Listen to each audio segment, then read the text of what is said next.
Salutations! My name is Lutfi Hadi. For this short assignment, I will talk about a little bit about my hobby, games and game console in general. It's incredible how far we come for this in this specific industry. It's impressive how nowadays we can play games on the go because they can be played on a small device as small as our smartphone.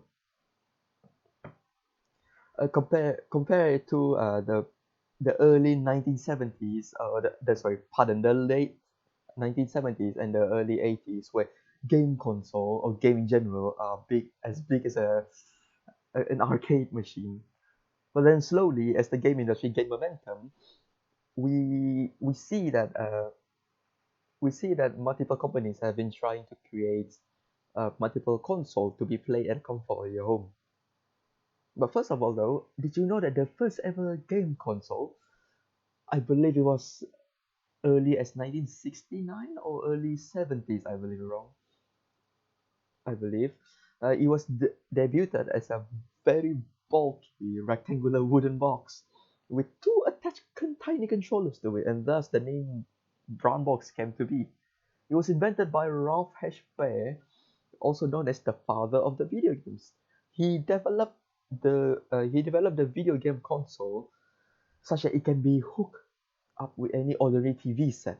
So a little bit different than your ordinary arcade machine.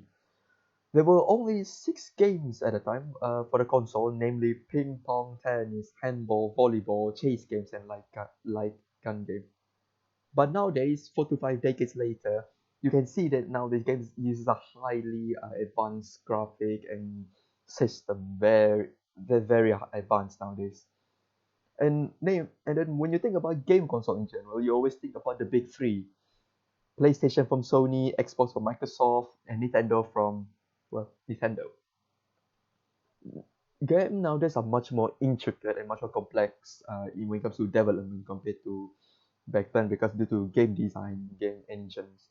However, at the same time, one can be said that it may have gone easier as well because multiple tools have been created as time goes on, and a few decades long of documentation, game development documentation has helped to further in the for game development nowadays. That is all for me. That is all for me. Thank you for just a little bit talk for me.